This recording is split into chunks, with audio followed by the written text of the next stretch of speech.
How's it going, everybody? Happy holidays. Thank you very much for watching. I always appreciate you hanging out for a little bit. I'm Orlando Ruiz Jr. Welcome to another classic movie review. If you're a Quentin Tarantino fan like myself, then you probably have your own opinion on what is his masterpiece or what are his best films. I know I do. According to me, I think, he has more than one, but if I had to put one at the top of the list, I would definitely name this film as his number one greatest film, his true masterpiece. Reservoir Dogs was just a warm-up, even though it's a masterpiece in its own right for a first film. But yeah, Pulp Fiction, 1994, this year celebrating its 30th anniversary, one of the greatest films of all time.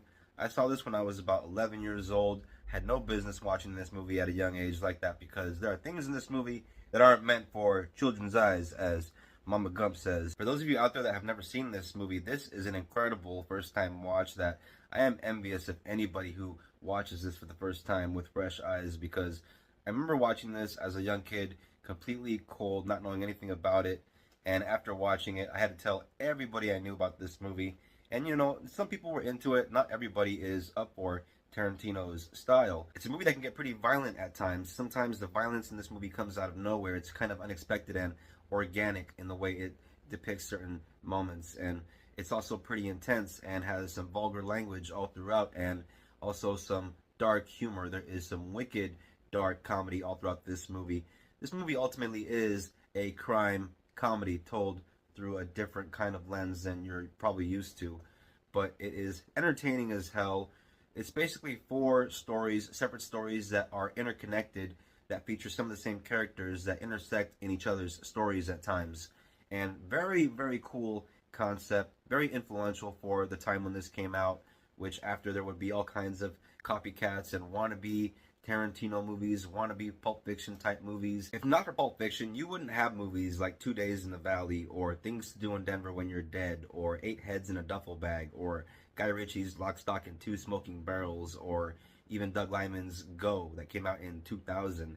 There was a string of independent films and independent filmmakers that were all trying to be the next Tarantino after Pulp Fiction. So in the film you have two hitmen, a boxer, a crime boss's wife, two low-level robbers that want to switch from liquor stores to gas stations over to restaurants. They're also a couple, by the way.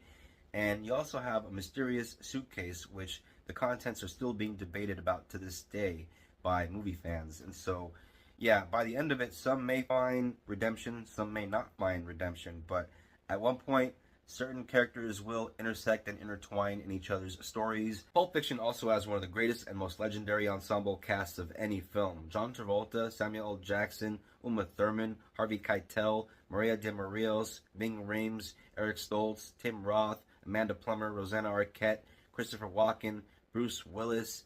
This movie brought back John Travolta's career from the dead, also gave Samuel L. Jackson's career a real boost and made him a real big name. I am aware of John Travolta's body of work and Samuel L. Jackson's body of work, and having said that, I still think that these two roles are still their most memorable and still their career best performances out of anything they've ever done.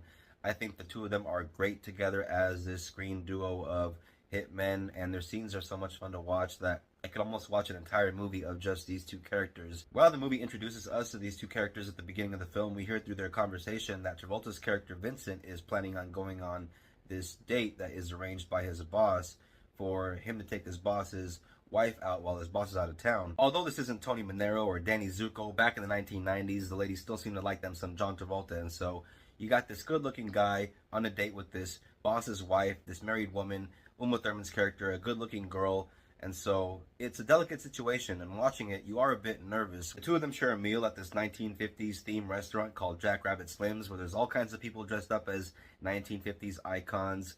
We see Steve Buscemi as Buddy Holly as their waiter, and they have a very entertaining and engaging conversation. It gets a little slippery every now and then, but then it gets a little bit back on track before you know it. They're both participating in a dance contest where we get a moment where John Travolta dances once again in a movie. Tarantino just had to stick that in there somewhere, but it's an iconic moment in the film. We're introduced to Willis's character, Butch Floyd, in one of the earlier stories in the film, and then later on his character comes back where we see he is now going on the run after not throwing a fight like he was supposed to. All Butch has to do is get out of town to save his own life and the life of the girl that he's with that's accompanying him, but he has this real attachment to a watch that was his father's, that was given to him as a young boy.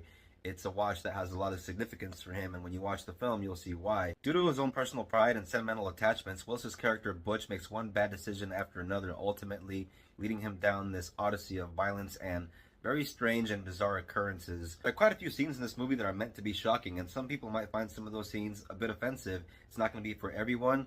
Not everybody appreciates Tarantino's style or his dialogue or some of the themes in his movies, but for those that like something that's a bit out of the norm and unconventional and original, this is definitely up your alley. By the finish, this film is bookended with a very great scene with two characters that we meet at the very beginning that end up crossing paths with two other characters that we've been hanging out with.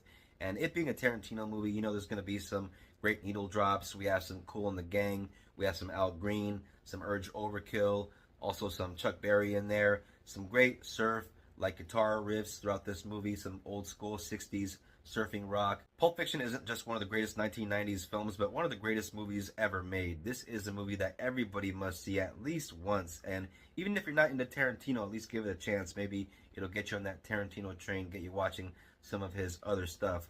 But, you know, he's not for everybody, and I can respect that. You know, some people aren't into him, and, you know, that's okay. But I think he's great. I really enjoy his work, and Pulp Fiction for me is the tops. It's his best work, in my opinion. Even though he's made stuff like Inglourious Bastards, which I love, and Jackie Brown, which I also love, and Once Upon a Time in Hollywood, which I also love. I love everything he's done. I even love Death Proof. A lot of people crap on Death Proof. I personally think it's great. I think it goes without saying, but I'm going to say it anyways. 4 stars for Pulp Fiction, a movie that's so great. To me, this is a desert island movie. This is a bucket list movie. This is a movie that I highly recommend, obviously, since I've been stroking it for quite a bit now. But you know I'm going to have my copy since I'm in love with it, so here it is. I used to have the VHS back in the day, had the same cover. Love this classic poster. But yeah, this is the Blu-ray. I'm glad that I got this copy because, like I said, this is the classic original cover of the movie. Thank you all very much for watching this classic movie review. I always appreciate it. If you're into movies, if you're into the classics, if you're into this kind of thing, and if you're new to the channel, subscribe, hit the bell for notifications on more reviews coming your way. Please don't forget to comment, share, like, and please don't forget to look out for the next classic movie review. If you're a returning viewer, thank you very much for your support. I very much appreciate you. Everybody take care of each other. Till next time, peace out, God bless, and happy holidays. Bye-bye.